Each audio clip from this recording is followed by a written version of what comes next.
അസ്സലാമു അലൈക്കും വറഹ്മത്തുള്ളാഹി വബറകാതുഹു. നമ്മുടെ കേരളക്കാരായ ഒരുപാട് സഹോദരന്മാർ അവരുടെ ജീവിതം വിദേശത്തായ ഇത് കാരണം നമ്മുടെ കുട്ടികൾക്ക് മദ്രസ പഠനത്തിന് സംവിധാനമില്ലാത്ത പ്രദേശങ്ങളുണ്ട്. യൂറോപ്പ്, അതുപോലെ തന്നെ അമേരിക്ക പോലെയുള്ള ഒരുപാട് രാഷ്ട്രങ്ങളിലൊക്കെ ജോലി ചെയ്യുന്ന ആളുകൾ. അപ്പോൾ അവരുടെ കുട്ടികൾക്കൊക്കെ ഇത് ഒരു ഓൺലൈൻ ക്ലാസ്സായി ഉപയോഗപ്പെടുത്താൻ പറ്റുന്ന ഒരു സംവിധാനത്തിലാണ് ഇത് സംവിധാനിച്ചിരിക്കുന്നത്.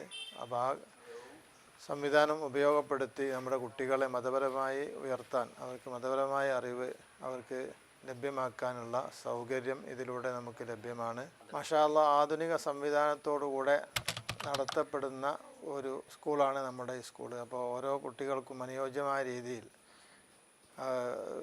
സ്ത്രീകളാണെങ്കിൽ ആ സ്ത്രീകൾ കൊണ്ട് തന്നെ പഠിപ്പിക്കാനുള്ള രീതിയിൽ, അതുപോലെ തന്നെ മറ്റ് എല്ലാ സംവിധാനവും പുതിയ രീതിയിലുള്ള നൂതന സംവിധാനങ്ങൾ ഉപയോഗപ്പെടുത്തിക്കൊണ്ടുള്ള ഒരു പാഠ്യപദ്ധതിയാണ് നമ്മുടെ ഈ പാഠ്യപദ്ധതി. ആവശ്യത്തിനനുസരിച്ച് അത് ഉപയോഗിച്ച് നല്ല ഒരു ചിട്ടയിലുള്ള ജീവിതം നമ്മുടെ കുട്ടികൾക്ക് നൽകാൻ ഈ സ്കൂളിനെ നിങ്ങൾ ഉപയോഗപ്പെടുത്തണമെന്ന് ഓർമ്മപ്പെടുത്തുകയാണ്. അല്ലാഹു നമ്മുടെ കുട്ടികൾക്ക് ഈ ലോകത്തും ഉപകാരപ്രദമാവുന്ന അറിവ് നൽകി അനുഗ്രഹിക്കട്ടെ. ഈ സ്ഥാപനത്തെ അല്ലാഹു ഉന്നതിയിലേക്ക് ഉയർത്തട്ടെ. അസ്സലാമു അലൈക്കും വറഹ്മത്തുള്ളാഹി വബറകാതുഹു.